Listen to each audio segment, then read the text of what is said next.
We'll just get started with introductions. I know we'll have more folks hopefully joining us soon. Really excited to have everyone with us today. We're excited to hold this webinar entitled Building the Ideal Mentor-Mentee Relationship, Best Practices for Facilitating Successful Resident Research, and grateful to have experts from across institutions across the country who can share from both the faculty, mentor, and from the mentee perspective, strategies for successful resident project completion, and then strategies for building effective mentor-mentee relationships. And so we hope that everyone in this call can take away some additional guidance and some best practices from this discussion.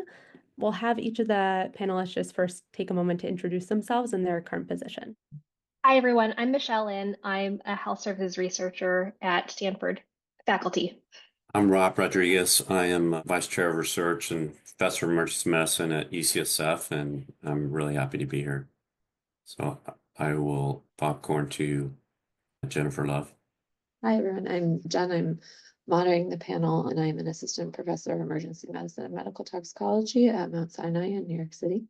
Hi, everyone. I'm Greg Peters. I just graduated from Hammer in Boston and stayed on as a fellow in EMS and research. I will flip it over to Rebecca. Hi, everyone. My name is Rebecca Cash. I am an epidemiologist and health services researcher at Massachusetts General Hospital and an assistant professor of emergency medicine at Harvard Medical School and one of Greg's mentors. And so excited to be here. Hi there, my name's Lisa. I'm a fourth year emergency medicine resident at Mount Sinai in New York with Dr. Love, and I'll be an incoming fellow to the National Clinician Scholars Program at Yale next year, or I guess this year. And I will popcorn it to Hashem. Hi, everyone. I'm super happy to be here, and thank you for organizing, Diana and Jen. I'm Hashem Zikri. I'm a second-year National Clinical Scholar Fellow at UCLA, where I will be staying on as faculty next year. Wonderful. And I'm Diana Bongiorno. I'm one of the PGY4s and one of the chief residents in the Hammer program, and we'll be also doing the National Clinical Scholars Program at Penn later this year. So we're going to have each of our panelists contribute to the discussion and starting sort of in a chronological way, thinking about building a relationship with a mentor and working on a research project from starting with identifying a mentor to setting expectations and identifying and narrowing a project scope all the way through best practices for project completion. It looks like from our poll, at least so far, we have a fairly even split between medical students and residents, and then another third each who are fellows and faculty members. So we'll speak to each of those perspectives. So first, I want to start with Dr. McDonald, hoping you can share some things that you think that mentees should look for in a potential mentor, and that in our discussion, we might also be able to touch on things that we might call like mentor red flags, things that should give mentees pause when identifying a potential mentor. Yeah, sure thing. I think, when I've gone about identifying mentors, I've been looking for people who have similar research interests, although sometimes it's hard to figure out what your research interest is when you're looking for mentors. Maybe you're not at that place yet. So I think in addition to shared academic interests, it's equally important to look to work with people who you really respect and look up to as clinicians as well. The way I've found mentors, honestly, is through Twitter. Although I guess that's not as much of a thing anymore. But the people that have ended up being my mentors were people that I had been following on Twitter through the EM Health Services research space for a couple years prior to meeting them in person. And then I think the last thing I'll say is another important thing to consider when reaching out to mentors is how much capacity and interest they have to mentor you. And I think there can be a lot of unique benefits to seeking out mentors who are at different stages of their career. And I'll pause there for now. I'll jump in. Yeah, I think that's a really critical point as a mentor. My schedule is busy. And so you need to find someone who has the time available to devote to you and your project. And it's almost like finding a sweet spot, because you want to find a mentor that's experienced enough to provide the mentorship that you need, but maybe not so senior that you get lost in their shuffle. The other thing is also, someone that you get along with. Maybe this is a mentor just for this one project, but if you run into a problem, you need to be comfortable with going to that person and saying, I've hit a roadblock and can you help me through it? So rapport can be a critical thing too. I'll add from the longstanding mentor standpoint. Whenever a potential mentee approaches me, I have a set, dialogue that I give to them, a set kind of script. And the first thing that I tell them is that they should be selfish. They should be selfish in terms of finding the right mentor, finding the best project for them, that they should not feel like just because they've approached me and I've spoken with them, they should not feel any obligation to join my research team. They just really need to, focus on themselves and what they think is best for them. I also tell them that, and this is a widespread message from my vantage point, is that mentees should not feel like they're bugging their mentor. And if they get a sense that they're in conversations that they're bugging the mentor, that's not going to be a good fit. And so I view my mentorship and I tell my mentees that when they approach me and when I get to serve as their mentor, they're giving me a gift. They're giving me a gift of, the honor to support their careers and to mentor them. So they really should look for mentors that, as Rebecca said, that fit what they're looking for. There should be no guilt or obligation when they contact a mentor and they may choose not to go with that mentor. And they really just gotta be, focused on what is best for themselves. I think that's an interesting, if I can jump in for 1 second, in terms of red flags, not necessarily a red flag, but a green flag is if a mentor tells you to actively seek out other projects when you very first meet with them. And they say to meet with other people, take everything in, see what you really think is the best fit for you. Don't say yes to this exact project right after this meeting. Take some time to think on it, meet with other people, and really think about if this is what you want to do. And they set you up with other potential mentors to meet with the idea that you'll circle back with more information about if this is something you really want to commit your time to. I think that's a good indicator that they probably really have your best interest at heart and not just the completion of their project. I think that's something to really think about as a good indicator. I'll add one more thing, not to dominate the conversation, but it's also good for mentees to talk to prior mentees of that particular mentor because, each mentor is going to have a mentoring history. And, the best way to, as with anything, the best way to find out whether somebody will work out well for you in terms of mentoring is to ask their prior mentee students. And so, I keep a list and I tell them, well, talk to this person and see if if get their viewpoint, talk to as many people as you can who've been under different mentors and get their viewpoint to see if it's a true fit. I'll throw this out to the more senior people in the group, and maybe this will be a good segue to our next question, but did you find that you were a better mentor for maybe like resident specific projects or getting project completion, done with residents at different stages of your career, like, very junior or early investigator stage versus mid-career versus like more late career? Did you find that your mentorship capacity and role evolved? And if so, how? I'll take a stab at that one. I think it has evolved. I've been faculty for, oh gosh, almost 10 years now, which is shocking to me. But I think in the beginning, I had more bandwidth, but also had less experience. So, I was learning to become a mentor. Now I'm probably a little bit more stretched for time, but I have like a more distinct style. And I think I have a sense for what types of projects work, what types of mentees are going to be a good fit. And I'll get into a little bit more in the next question, but I certainly think that that's evolved over time for sure. And so I think there are going to be trade-offs to, sometimes a junior faculty member has more or maybe even less bandwidth. I don't know, depending on, sort of what stage they're at, where it's a senior one is going to have a lot more experience. And, again, I think bandwidth is personal, but I would suspect that some of the senior folks sometimes have less time. Thank you so much. A lot of really great insights. And so now at this stage, kind of want to think about whether it's a mentor you've identified that you're going to work with, or perhaps you're still discussing with potential mentors what working with them might envision what that would look like. We want to think about setting expectations. So I want to hear from our mentors how you approach the topic of setting expectations when starting new relationships with mentees. And on the mentee front, what you found most helpful to clarify and what types of expectations you've set at this stage. So we'll start with Dr. Lynn. Yeah, so I kind of approach this in a couple phases. First, I try to see if there's alignment in terms of what types of projects they're interested in. I'm a health services researcher, so a lot of my projects touch on policy, use large publicly available data sets. What I don't do very much of is clinical research. I don't do any bench research, right? And so if that mentee is looking for a project in that area, I'm probably not going to be the best fit.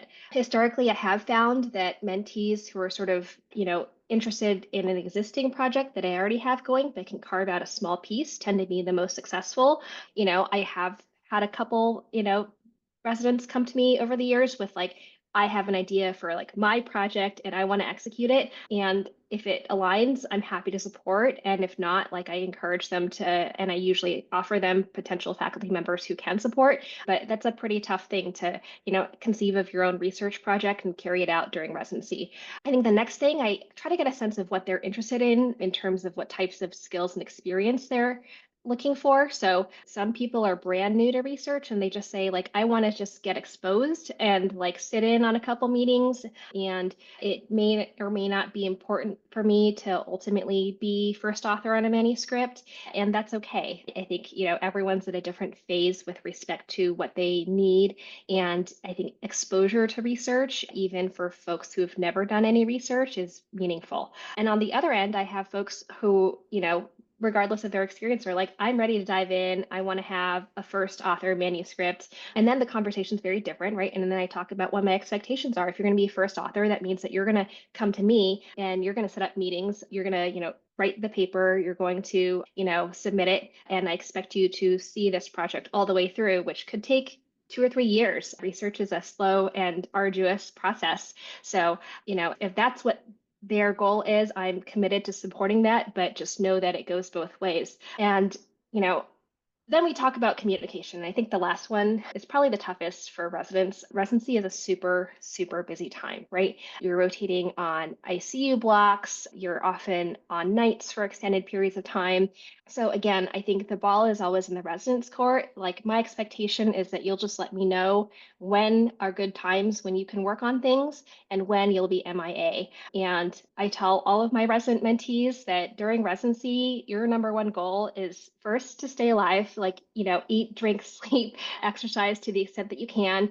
2, to become the best clinician that you can be, because that's why residency is that, that's what it's for. And then 3, if you choose to, do things like research in whatever free time you have, I'm here to support that. And so really, making sure that I'm there and that there are things to do, ideally asynchronously when the residents can work on things, but just really being clear about that communication need and setting that out as, sort of what I've found to be successful. And hopefully that's a good fit. And if not, that's okay. But I think sort of that's one of the initial conversations that I have. And then I let them sort of marinate on that and then come back to me if they decide that they want to move forward. I can add a little bit to that. That was a very insightful answer and very helpful to hear from the mentor perspective. From the perspective of a mentee, I think that just looking back at my own experience, thinking through a few pitfalls that I've encountered, one of them would be we start with what seem like clear expectations, but the timeline of those expectations were a little bit too long, and I didn't adequately account for changes in my schedule.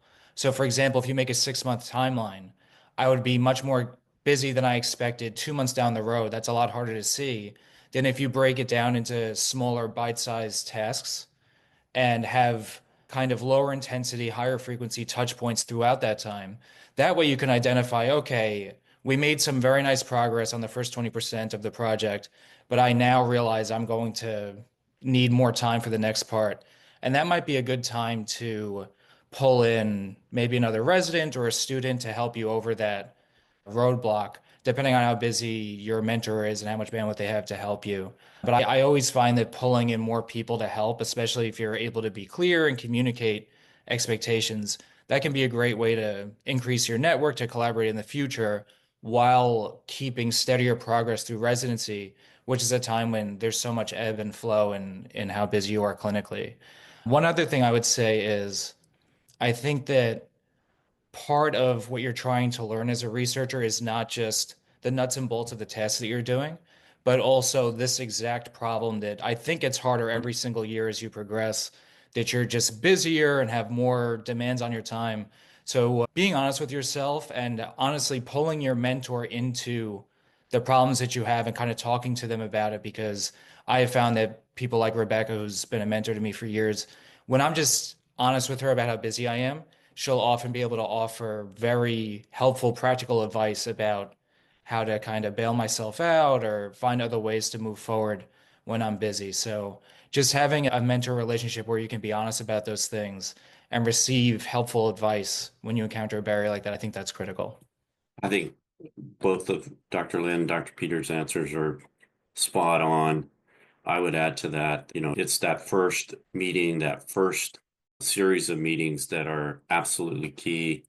And in fact, what I like to do is I like to put that down in writing, the expectations somewhat in the form of of like a contract, so that there are no, so that you can refer back to that and there's no confusion about like things like authorship and issues that come up along the way. So I think formalizing those meetings in some sort of document can be helpful as well. I really appreciated what Dr. Lynn said because I remember from my first meeting with my current mentor, like our introductory meeting, she was just like, I have an array of projects you could work on. So, and I'm happy to have you be part of all of them or one of them, or we can think of something else. But it's really about like what you want to get out of this relationship. Do you want your name to be like third or fourth author on a bunch of stuff and you can just do like little tasks, or do you want to see a project from start to end? And I didn't really know how to answer that question when she first asked, but obviously, like whichever path you choose has a large influence on your experience and the skills you develop. And I think it's okay not to know the answer going into that conversation, but it does like encourage some self-reflection prior to starting any of these relationships. That's great, Lisa. You really set me up there. For the next part of this, we're going to talk a little bit about sort of determining what a mentee and, also a mentor wants to gain from this relationship and this experience. So for the first part, we'll discuss, what are some examples of the types of things that you as a mentor might want to help a mentee gain, or that you've, as a mentee, have asked for out of a research project? How have those different experiences, if you've asked for different things, been for you? And how might you tailor a project to meet some of those specific goals when you're having those introductory meetings with a mentee? I can get us started in the same way. So in emergency medicine, I feel like we're all taught to and learn that you have something to learn from every patient you see. I think that any opportunity that arises in research, there's something for you to learn from it. The question is, you're terribly busy, so how do you prioritize your goals? So I think the first step is just ruthlessly prioritizing what stage of development you're at as a researcher, in the same way that like a child will see everything they're doing as an opportunity to work on walking or standing or whatever they're trying to learn how to do. Like if you're at the stage of learning how to do a really good literature review, I think if you can insert yourself into a very productive group with a ton of projects who's looking for somebody to put somewhere in the middle in exchange for doing some lit review, and you can get generous, helpful, insightful comments on your work, that's a perfect situation. Whereas if you have your own idea and you're only lightly interested in the particular skills that are involved in getting that project done, then you might be looking for a totally different lab where they'll have the bandwidth and the space and the structure to help you lead your own project as a first author. And there might be different people and different times for those individuals where that will align. So I think that the best advice I can give for somebody who's looking to get involved in projects is I would say once you've determined what your priorities are, try to put yourself in a position where you're learning about new opportunities so that you can make better decisions about what opportunity makes the most sense for what you're trying to accomplish. And one way would be to attend lab meetings or just be curious on shift when you're running into people and ask them about what they're doing. Because I think that if you're trying to be a researcher, you're interested in developing a diverse array of skills that include leadership and management, content expertise, methodological skills, writing, preparing grants. There's a lot that goes into it. And I think that the best way to learn quickly is to have a committee of mentors that can help you with those skills. And part of the way you do that is you don't just tailor the project, but you tailor your role on the project to specifically address whatever developmental milestones you're focused on. Because I can recall earlier, especially in med school, the only commodity I had to offer a team was my time. And every year you have less and less time and you feel like you're kind of going the wrong way and you have fewer opportunities in a way. So the better you can get at identifying what can I bring to the next team and saying things like, how can I get more knowledgeable about this data set? Or how can I learn this methodology or how to code? If there are people that can help you with, that's going to better prepare you when a really cool opportunity arises and you're passionate about it to come to a team and be able to bring something to the table and kind of engage in a deeper way. And I'll build on that. What Greg mentioned are a lot of like the hard skills of research. You have to learn how to research, how to do the literature review, how to develop a research question, how to do a statistical analysis. And those are definitely the things that you can gain from a research project as a resident. But there are also some soft skills that people, I think, don't appreciate until you're deep in the research world. There's often concerns about authorship order and how do you navigate that process? How do you lead a team through a research project and delegate tasks appropriately? How do you pick which journal you should even target or which data set is the right one? And how do you form that research question with that data set? Those are all sort of the things you don't realize you're learning as you're doing the research project. And I think for me, that's the stuff I really want to impart on people when I'm working with them, to give them those skills, because then those are the ones you can take and you can lead your own project from learning that, not only knowing how to search PubMed and how to open data, but like, how do you how do you do our IRB? It's like all these little things that you don't realize until you're deep in that research project. So I think that's often what I hope people gain when I work with them.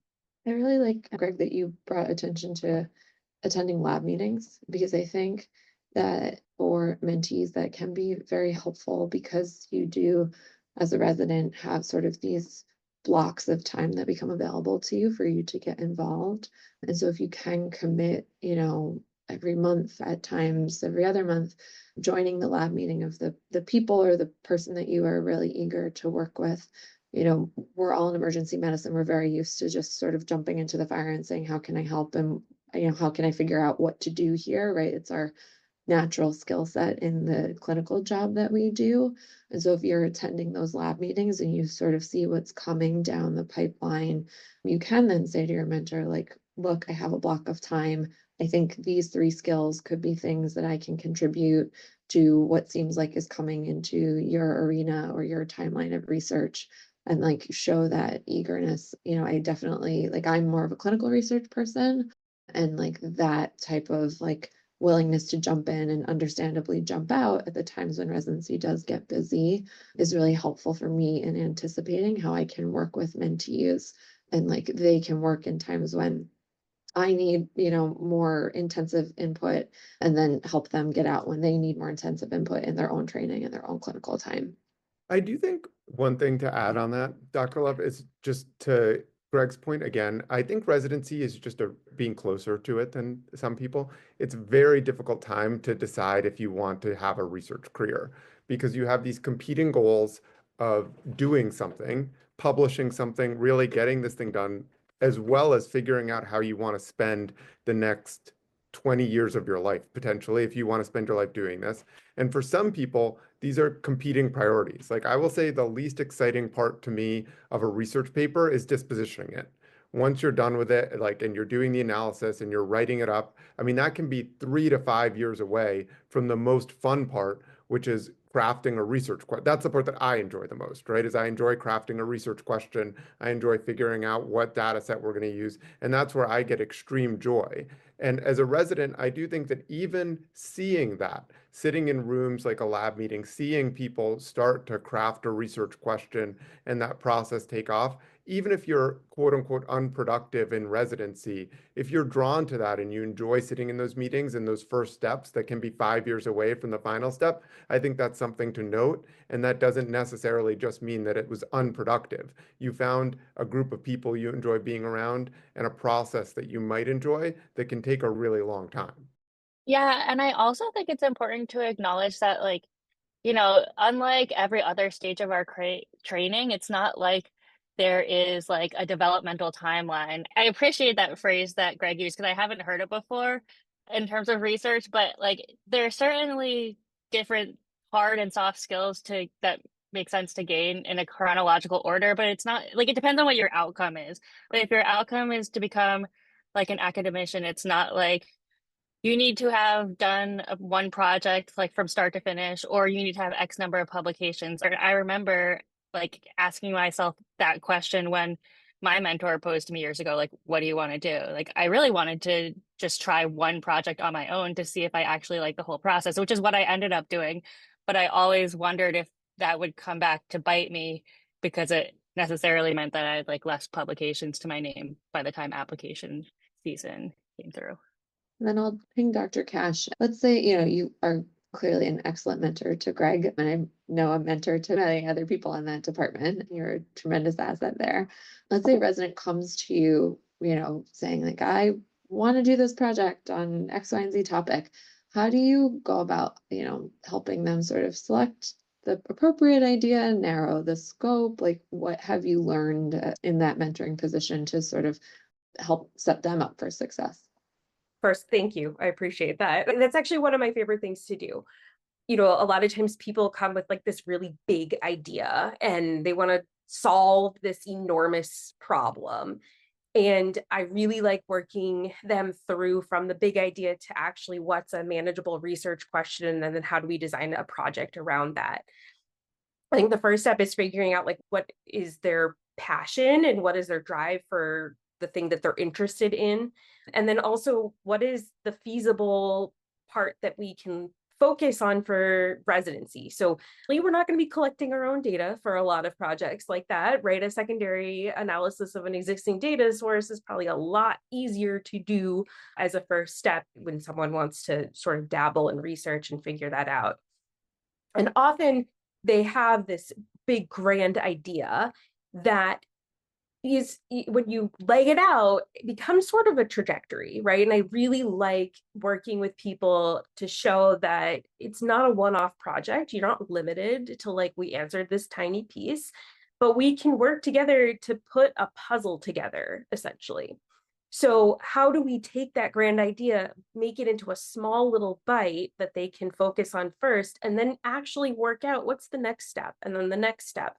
And so you build it out as an idea of a sort of common thread that they can keep working with. And I think that, in my experience, has helped people see research as a sort of like a possibility, I guess, to go over their career rather than like a checkbox that they need to complete in order to get through residency. So finding that trajectory with them. And a good example is Greg. We first started working together on a project about pre-hospital asthma. And, it was this one-off project, sort of, but then we worked on another one. And it was also like asthma and how do we frame it? And by the end of his residency, actually, he had built this enormous portfolio about how we care for asthma in the pre-hospital setting. And really sort of set him up as that's his expertise and that's his little area. And it wasn't intentional at first, for me at least. I don't know, Greg, if it was for you, but it started to put together into this huge puzzle that I think it has maintained our relationship as mentee and mentor. And I hope he can speak to it more, but has set him up as wanting to do research on a longer basis rather than that one-off project. I can't help but add from there. I want to go back to the beginning of what Rebecca was saying. She started by saying how much she enjoys the process of mentoring people. And I think that's the main reason why she's so good at it.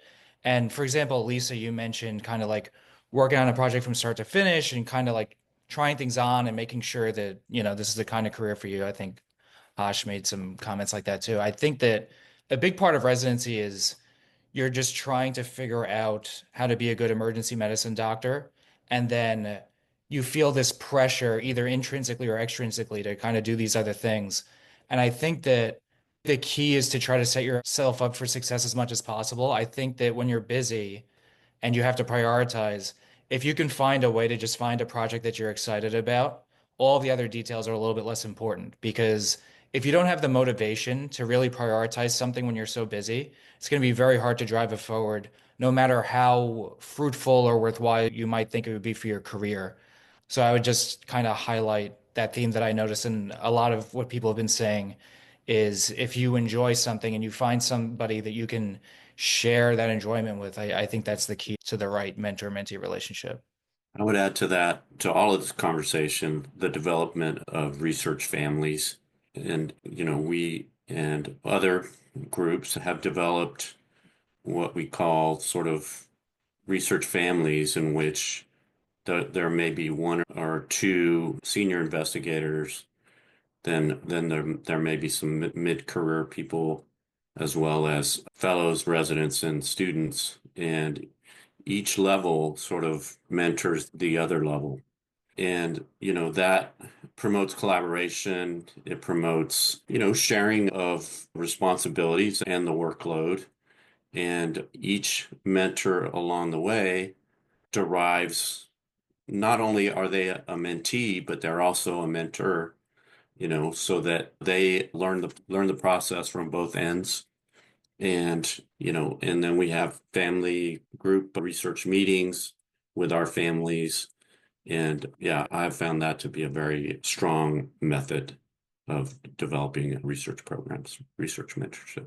I've never heard it called a research family before, but I love that because oftentimes, you work pretty closely with these people for years and everyone sort of takes the role of whatever, but it's all collaborative. And I think that having that collaborative approach definitely drives a research program and project forward. I'm going to take that from you and use it. Awesome. Great discussion, guys. So I'm going to move us along to the last sort of part of our topic, which is completing like a project and helping a resident really get to their final goals of whatever they've set out to achieve. Are there any specific examples of best practices that you guys have discovered, either from the mentor or the mentee side, with sort of achieving that final step for a research project, whether it can be very broad-based or it can be really specific, like I, use this agenda outline when I meet with a resident mentee and it always looks like this, or I found this really helpful tool or app or something that has really worked really nicely with me communicating with my mentor. Feel free to throw anything out there. I'll start with one simple thing is that I try to have my mentees and myself target meetings, target SAEM and ACEP and AEM. Those are nice, hard deadlines to get an abstract submitted for those meetings. And presentation at those meetings, they're just wonderful for students and mentor and residents. The regional meetings are especially great. I mean, our Western SAEM meetings are, I would say, even better than the national meetings. And so one way that I try to keep my mentees on a schedule is, hey, this is the deadline for this meeting. You should try and get an abstract done, submitted by that period of time. Yeah, I like the idea of like having that hard deadline because I think it's like due today.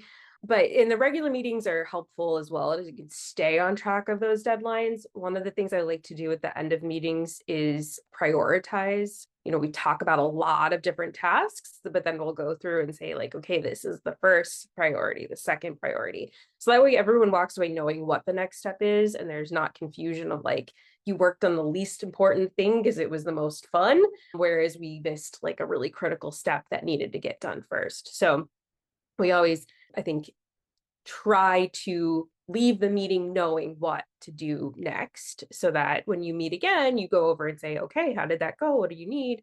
And can move it forward that way. I guess the one other thing I'll add is that meetings are super challenging in our specialty, especially like fixed recurring meetings. I think I have a little bit more flexibility now as a faculty member, but like I have, projects where I have like a recurring weekly meeting with a team of analysts on a Tuesday, right? And like my resident mentees can join like, I don't know, once every 2 to 3 months at best, right? So, I encourage them to schedule separate one-on-one times, but also like, just taking 5 minutes like before or after that regularly scheduled meeting, if they happen to be able to join, like, hey, let me catch you up on like, where things stand now. And that way, like we can still move forward with the, sort of the bigger project goals, but also sort of loop in residents like when they do have the bandwidth to join. And then again, I love what Dr. Rodriguez said about using that abstract deadline as a way to sort of work backwards and have the timeline. Also, just giving them a heads up, like, if you want my comments on your abstract, you're going to have to get it to me like with at least, ideally 2, but like no less than 1 week's notice, because I'm not going to be able to turn around edits that quickly, especially because, there's often a lot of abstracts going in at a given deadline. But I like those as sort of, twice a year, just expect to like produce something. So, yeah. Any of the mentees have anything that they feel like really helped them, get a project to completion or get themselves to the goals that they were hoping for in residency? I don't know if I have a concrete tip, just that it's been really hard.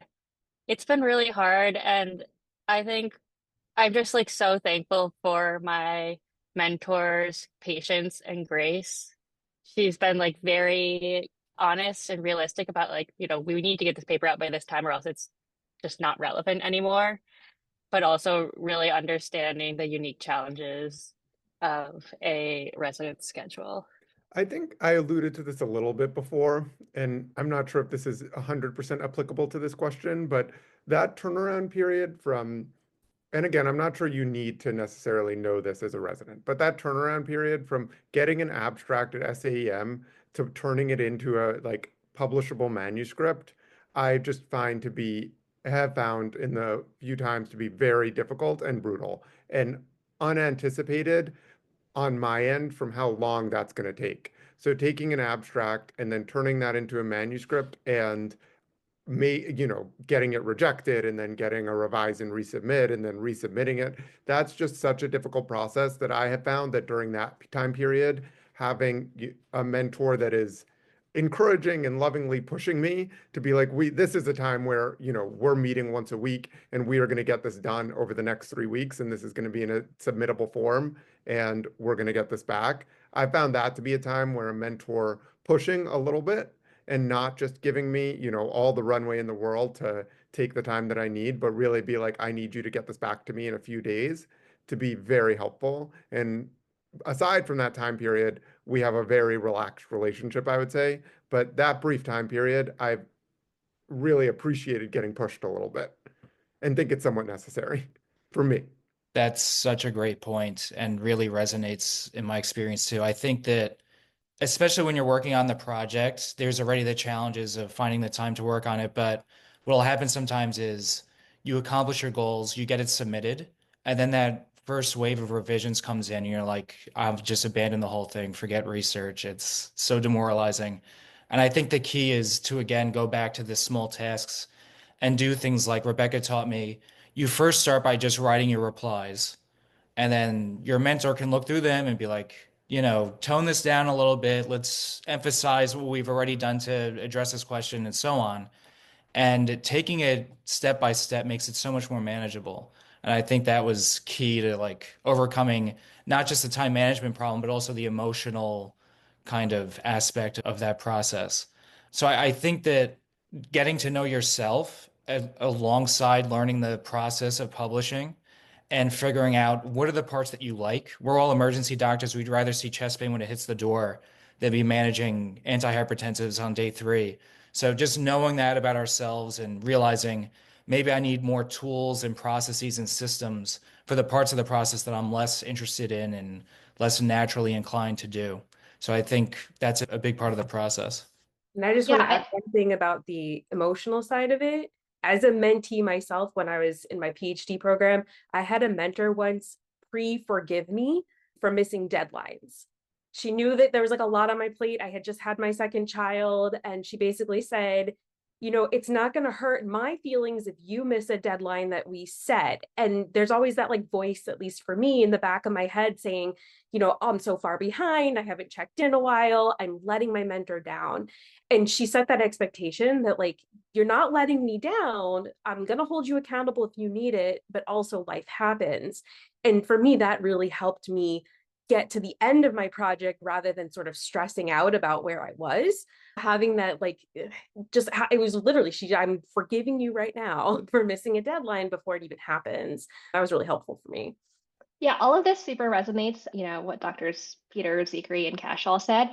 I think it's a lifelong journey, and at least it has been for me. You know, I think being successful in a research career involves just daily, like overcoming self-loathing and procrastination, and then just shots on goal, right? And just like, you know, keeping at it, because research is sometimes really frustrating and slow. And I continue to have the same issue of like getting that, you know, abstract that was presented into manuscript form. In fact, I have a colleague who actually has a different strategy. Instead of shooting for abstract presentations, he doesn't allow abstracts to be submitted until he has a first draft of a manuscript because he knows how much of a barrier that's going to be. You know, I think that stretches out his timelines like in a different way, but he's been effective at publishing papers. So it's just a different take and different strategy, you know, but, you know, I think a lot of being successful at research is learning how to manage, you know, both these emotional and time management skills. And it's a daily practice for me. The other thing I'll add that I've started doing a lot more resident mentoring because we have a research rotation as part of our residency. And I think one thing that I have gotten a little more creative about is thinking about what publication means, because the publication process, as a lot of us have alluded to, is very long and can easily outlive, you know, somebody's residency if they come into something like at a prime time of when residency starts, you know, it can take forever. But I think, you know, I've tried to get a little bit more creative with like building some of those hard and soft research skills with residents who are interested, but then helping them to look to things like SAEM Pulse or the EMRA magazine or a blog post or something else where you can get some sort of publication, some writing experience, writing about something that you like, maybe incorporating either your own pilot data or, you know, the literature search that you've worked on for your mentor into some sort of written form. So you do have like a small product to show, I think is something that I'm working with some of the residents who are more research driven so that they feel like they've sort of packaged something at the end of their residency. So I think we're going to open it up. If there are any questions from our audience, we've got 5 minutes left. We're happy to answer any questions that anybody might have. I know one of our panelists had to go to her shift, but she put her email in the chat if anybody has questions for Lisa. But yes, we can open it up if any of the audience has questions. Hello, everyone. My name is Munoz. I'm from Mexico. I'm an international medical graduated, and I have a question. This is pretty new for me. The mentor-mentee dynamic start to getting familiar. So my question here, what is the difference between a mentor and a coach? That's one. And the other one, is there a fee for it, or what do you recommend? It's better to find one that you have already built up a relationship, or is something that you have to go to Wizard, look for one on, or how do you suggest to approach this area? Thank you. That's a great question. I'll take the easy part, which is like there's no expense associated with mentoring. I think it's just something that many faculty do because I think I see that as something that I both love, but also part of my responsibility as a faculty member at an academic institution. I would say, as a mentor and like the distinction between mentor and coach, I see myself as offering my particular skill set and expertise and experience. And I'm really taking like, this is what I know and what I learn, and I can sort of help you on this path towards a very specific research goal. Whereas a coach, I think, is perhaps sort of more holistic in looking at the big picture and how do I help you accomplish your life/general career goals. Whereas as a research mentor, I'm really narrowly focused on a particular research project. I'm happy to give like general career advice, but I think if people are interested in like, why should I choose emergency medicine, for example, there are many other perspectives and, I'm happy to share mine, but that's not necessarily my primary role as a research mentor. I want to be respectful of everyone's time. So unless there's just one brief question, we'll just sort of close out our panel here. It's been really wonderful to have this group of experts and sharing perspectives, both from the mentor and mentee perspective, and for those who have been in both roles at the same time. I know a lot of things that were shared today really resonate with me and a lot of common themes and lessons for me in the future, and hope that the rest of our audience felt that as well. So thank you again for your time, all of our panelists, and thank you to our audience for joining us for this discussion.